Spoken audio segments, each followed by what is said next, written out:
ओम गंगणपतये नमो नमः। श्री सिद्धिविनायक नमो नमः। अष्टविनायक नमो नमः। गणपति बप्पा मोरया। विघ्नहर्ता श्री गणेश भगवान की जय। ओम नमः शिवाय।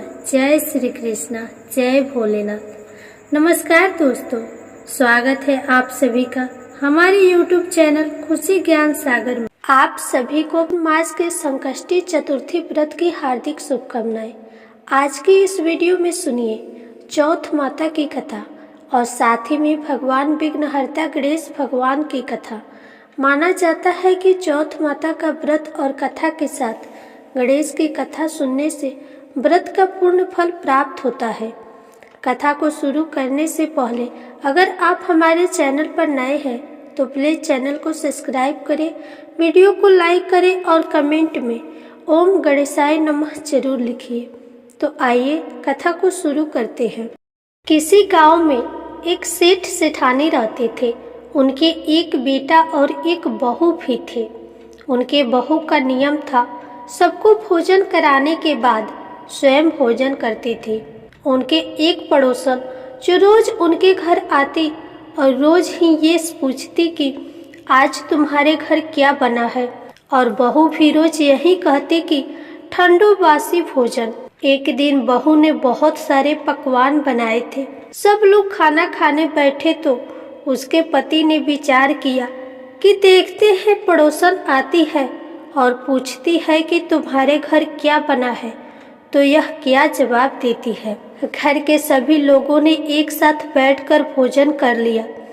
आज भी वह पड़ोसन आई और उस पड़ोसन ने पूछा कि आज तुम्हारे घर पर क्या बना है, तो बहू ने फिर वही जवाब दिया कि ठंडो बासी।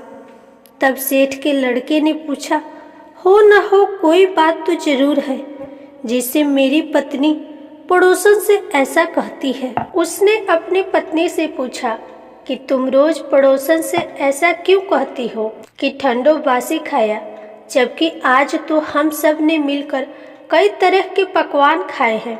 तब उसकी पत्नी ने कहा कि हम लोग जो भी खा रहे हैं वो अपने बाप दादा की कमाई है। जिस दिन आप कमा कर लाओगे उस दिन मैं समझूंगी कि ताज़ा भोजन कर रहे हैं। फिर लड़के ने अपने पत्नी की बातों पर विचार किया और उसने अपनी माँ से कहा, माँ मैं एक बड़े शहर में कमाई करने जा रहा हूँ। तब उसकी माँ ने कहा, बेटा अपने पास इतना धन है फिर तुम क्यों शहर जाना चाहते हो। माँ के मना करने पर भी बेटे ने स्वयं कमाने का दृढ़ निश्चय कर लिया और जाते समय पत्नी से कहा कि मैं जब तक कमाकर बहुत सारा धन ना लेके आऊं तुम चूल्हे की आग मत बुझने देना। एक दिन चूल्हे की आग बुझ गई तो वह मन ही मन घबराने लगी। कहीं मेरे पति किसी संकट में तो नहीं है, जल्दी से पड़ोस से आग लाकर चूल्हे में रख दूं। ऐसा विचार करके बहू पड़ोस में गई। वहां पड़ोसन चौथ माता का व्रत पूजन कर रही थी। पड़ोसन ने कहा, थोड़ी देर में आकर आग ले जाना। तब बहू ने पड़ोसन से पूछा कि आप क्या कर रही हो। तब पड़ोसन ने कहा, मैं चौथ माता का व्रत कर रही हूँ। बहू ने कहा, आप ये व्रत क्यों करती हैं, इससे क्या मिलता है। तब पड़ोसन ने बहू को बताया, चौथ माता के इस व्रत को करने से अन्य लक्ष्मी मिलती है और अपनी सभी मनोकामनाएं पूरी हो जाती है। पड़ोसन की ये बात सुनकर बहू का भी मन हुआ कि वह भी चौथ माता का व्रत करे। अब बहू भी चौथ माता की व्रत करने लगी। दीवार पर चौथ माता बनाई और चौथ माता के व्रत के दिन गुड़ का चूरमा बनाकर रात को चंद्रमा को अर्घ्य देकर भोजन करने लगी। ऐसा करते करते बहुत दिन हो गए।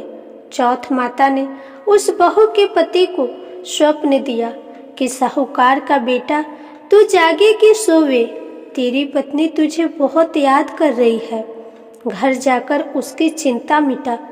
तब साहूकार के बेटे ने कहा कि मैं अभी कैसे जा सकता हूँ, अभी तो मेरा हिसाब किताब बाकी है।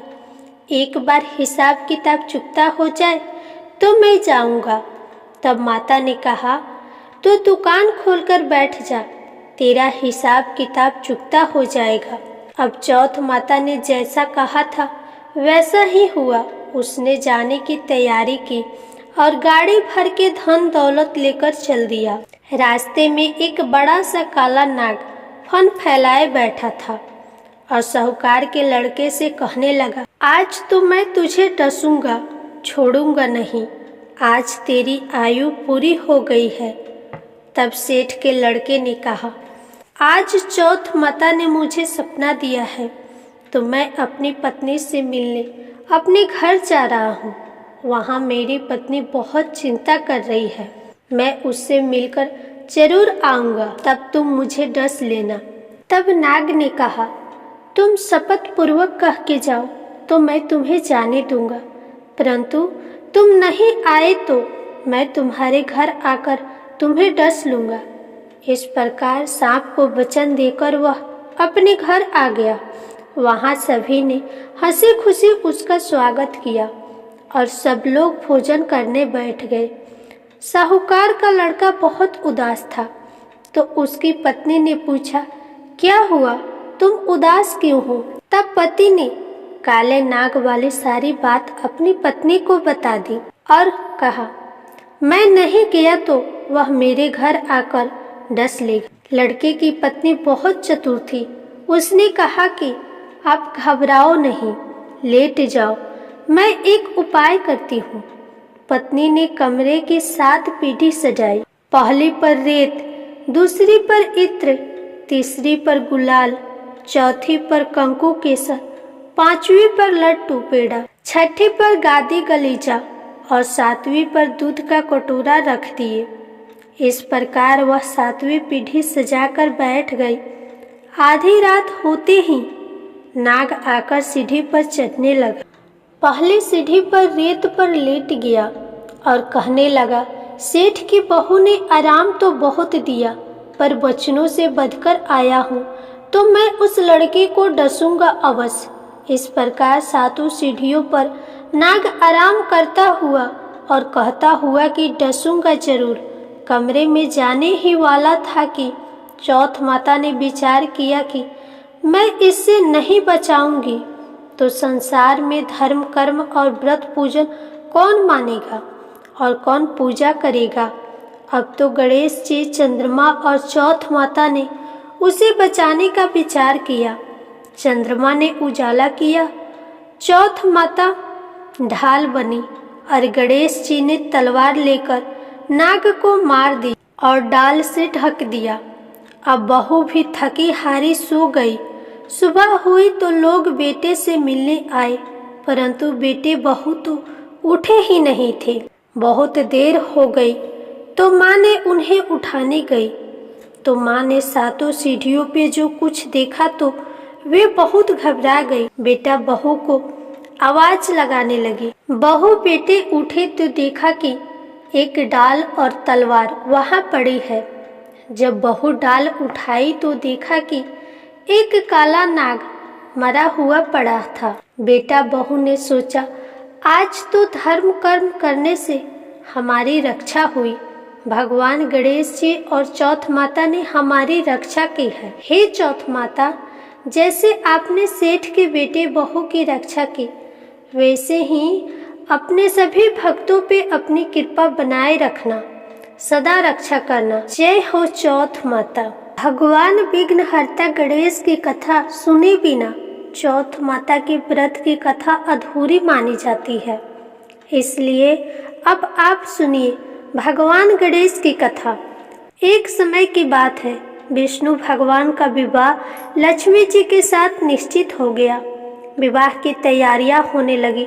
सभी देवताओं को निमंत्रण भेजे गए, परंतु गणेश जी को निमंत्रण नहीं दिया गया। कारण जो भी रहा हो, अब भगवान विष्णु की बारात जाने का समय आ गया। सभी देवतागण अपनी पत्नियों के साथ विवाह समारोह में आए। उन सब ने देखा कि गणेश जी कहीं दिखाई नहीं दे रहे हैं। तब वे आपस में चर्चा करने लगे कि क्या गणेश जी नहीं न्योता है या वे स्वयं इस विवाह में नहीं आए हैं। सभी को इस बात पर आश्चर्य होने लगा। तभी सब देवतागण ने विचार किया कि विष्णु भगवान से ही इसका कारण पूछा जाए। विष्णु भगवान से पूछने पर उन्होंने कहा कि हमने गणेश जी के पिता भोलेनाथ महादेव को न्योता भेजा है। यदि गणेश जी अपने पिता के साथ आना चाहते तो आ जाते, अलग से न्योता देने की कोई आवश्यकता भी नहीं। दूसरी बात यह है कि उनको 1.25 मन मूंग, 1.25 मन चावल, 1.25 मन घी और 1.25 मन लड्डू का भोजन दिन भर में चाहिए।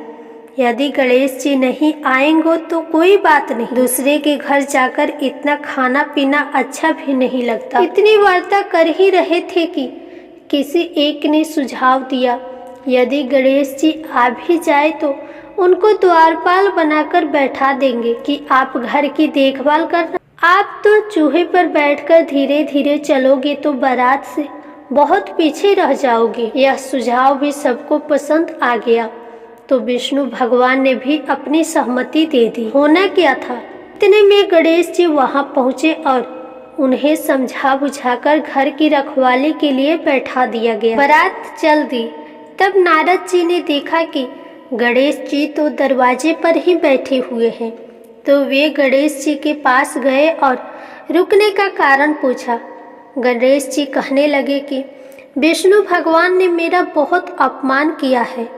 नारद जी ने कहा कि आप अपनी मूषक सेना को आगे भेज दे तो वह उन लोगों का रास्ता खोद देंगे जिससे उनके वाहन धरती में धंस जाएगी। तब आपको सम्मान पूर्वक बुलाना ही पड़ेगा। तो गणेश जी ने अपनी मूषक सेना जल्दी से आगे भेज दी और सेना ने जमीन पोली कर दी। जब बारात वहां से निकली तो रथ के पहिए धरती में धंस गए। लाख कोशिश के बाद भी पहिए नहीं निकले।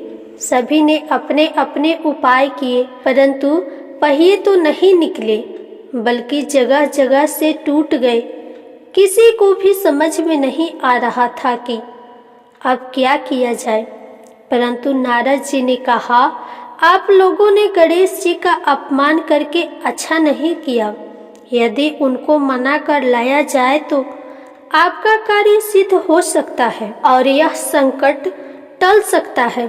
शंकर भगवान ने अपनी दूत नंदी को भेजा और वे गणेश जी को लेकर आए। गणेश जी को आदर सम्मान के साथ पूजन किया।